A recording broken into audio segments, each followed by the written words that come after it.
So thank you, everybody. Welcome online. Welcome, joining the room here. My name is Tony Allen. I'm the Chief Executive of the HX Certification Scheme. I'm also the Technical Editor of ISO 27566 series of standards. What I would say is this is a briefing for regulators.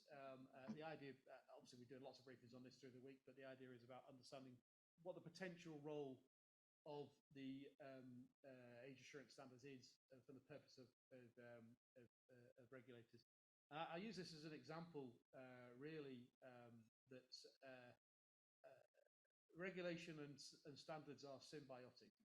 They are not the same thing. So standards are always voluntary. Regulations are making requirements, but often you can use conformity with standards to demonstrate how you have complied with the regulation. And so the purpose of the development of standards is that it gives you an ability to be able to demonstrate compliance with what might be a relatively broad regulatory term or requirement. And one of the examples I always use when I do this is the example of a chair. So you guys online and us in the room, we are sat on chairs. And believe it or not, there are some regulations about chairs. The regulations state that if we are provided with chairs in a workplace, the chair has to be a suitable seat that shall be provided for each person at work in the workplace whose work includes operations of a kind that the work can be done or must be done sitting. That is in 1992, so quite old regulations. But that's all it says. There are no requirements about how strong the chair is, about whether it will hold people's weight, or whether you can whether it's a particular height, whether it sits at a certain size, whether it's a certain type of chair, whether it's got wheels on or whatever. There are no actual regulatory requirements that describe what a suitable seat is. That is laid out in a British standard in BS 1335, and it's been revised a number of times over the years, but it still applies as applicable now. And why I use this as an example, because I'm going to get your head around this, and this is so long-standing, and there's nothing particularly new about it. Everyone understands about the fact that if you're in an office, you're being provided with a chair, and that chair needs to be safe for you to sit on, needs to hold your weight, needs to be appropriate. Everyone also understands that that isn't said anywhere in regulation. It simply says a suitable seat.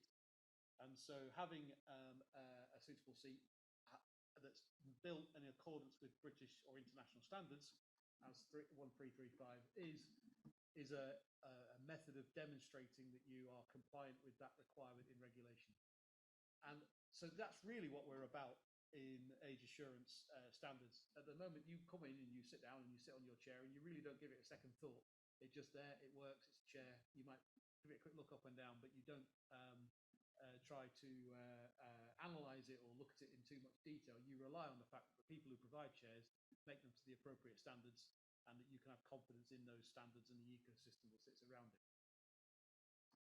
That's what I'm aiming to achieve. That's what we're aiming to achieve with the age assurance standards. Get to a point where it's so ubiquitous and so routine in the way that the age assurance process operates and works that you can have the same confidence in an age assurance system as you have in the chair that you're sitting on right now. It's a bit of an off-the-wall example, but I like it because you can get your head around it quite easily. So let's turn to those age assurance standards and where we're up to with them. We're at the 44th meeting of the working group that is dealing with this here in Manchester. It's been through 2 or 3 years of activity so far, and some of the issues that are being discussed in the debate in the rooms next door are around we started off looking at the actual title of it, and we've settled on we're sticking with age assurance systems. Although there is an issue about how that translates into French, and so the French are having a slightly different translation. And the scope, we've actually made the scope a bit shorter, but makes it wider. By making it shorter, we've made it a bit wider. So the scope at the moment is basically about the age-related eligibility decisions, and narrowing it, making it shorter, makes it a bit clearer. We've been discussing the use of the term biometrics, and whether it's the right term technically when you're talking about age estimation, rather than using biometrics that uniquely identify an individual. And again, discussed it, a lot of debate about it, but we've come back to it should be biometrics. because although in particularly in Europe and in the UK, the law does look at the issue of whether you're uniquely identifying an individual. Also in Europe and possibly in the UK, with the Data Protection and Digital Information Bill, there is a move to extend it to cover classification as well as uniquely identifying. So biometrics is a term that is sort of evolving in that context. Age inference is a separate class to age assurance. So we've got age verification, which is effectively establishing someone's age by a process of verifying that against a record or a document or something. Age estimation, which is a process of analysis or of biometric information or other information or size of hand or whatever it is. And then the third term is age inference, where you effectively are taking the existence of another fact as being something that is an indicator of age.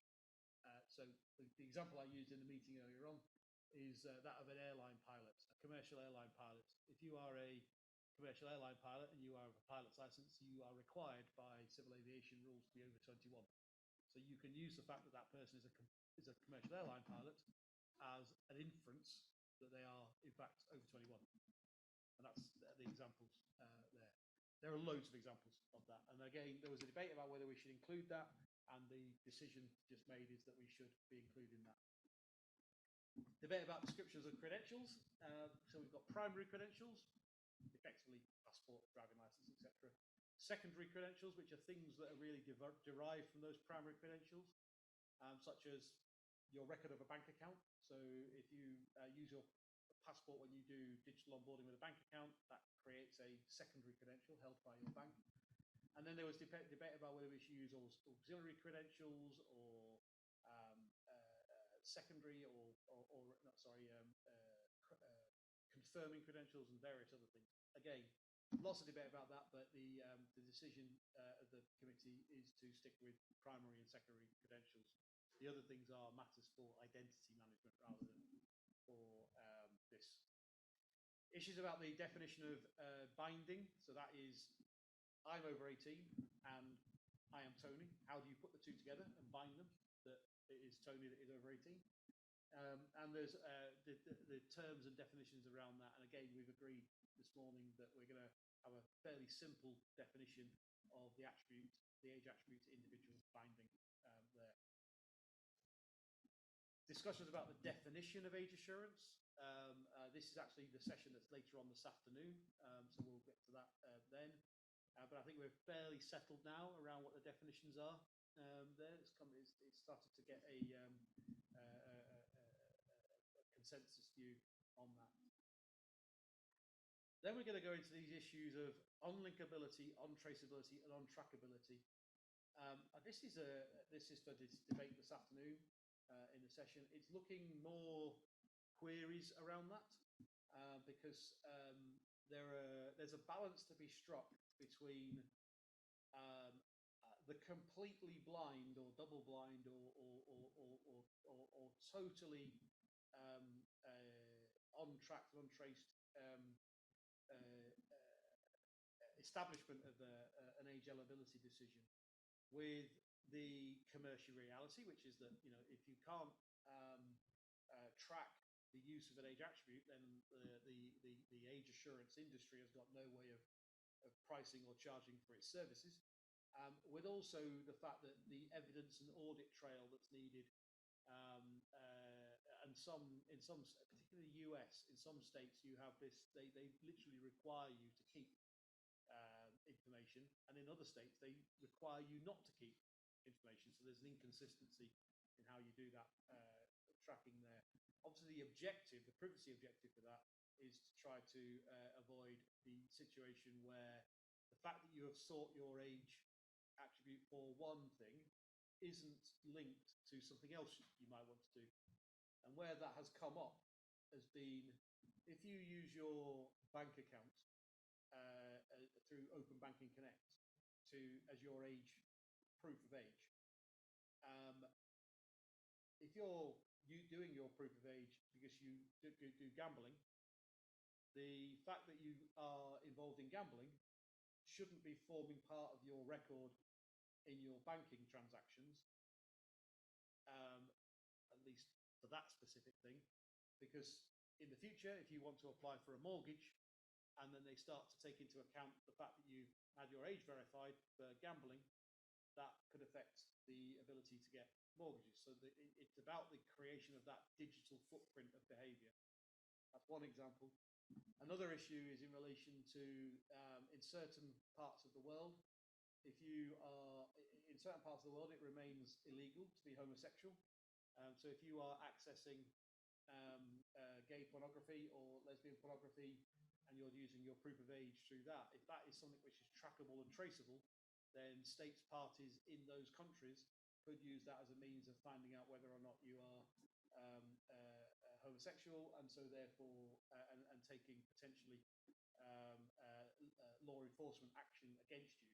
So all these things about unlinkability, untraceability, untrackability are related to that privacy concern, the ability for states parties to undertake surveillance, and all of the things that are associated with the potential risks associated with getting your proof of age.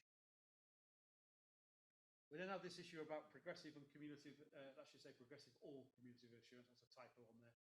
This is where if you do a type of age assurance and then you don't get a sufficient level of confidence, you do another.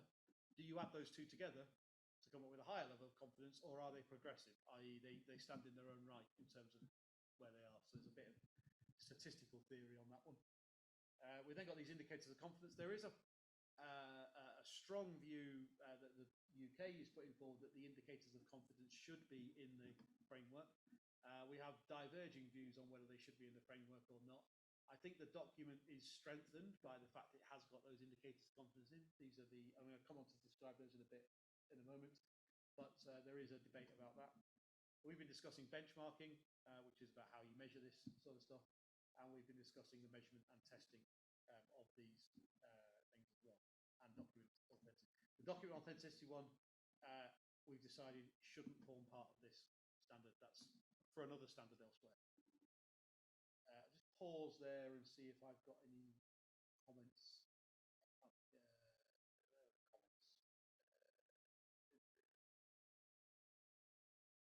I can't see the comments. I'll carry on. I can't see the chat for some reason.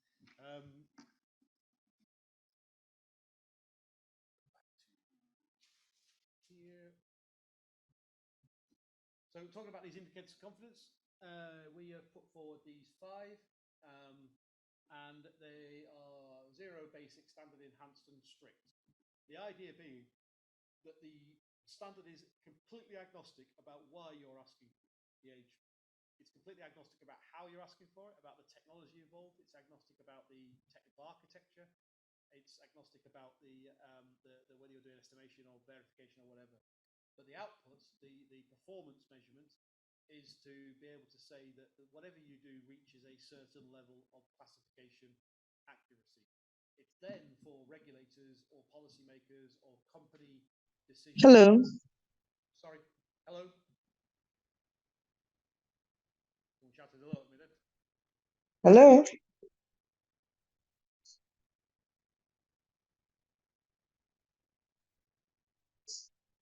Can you hear me?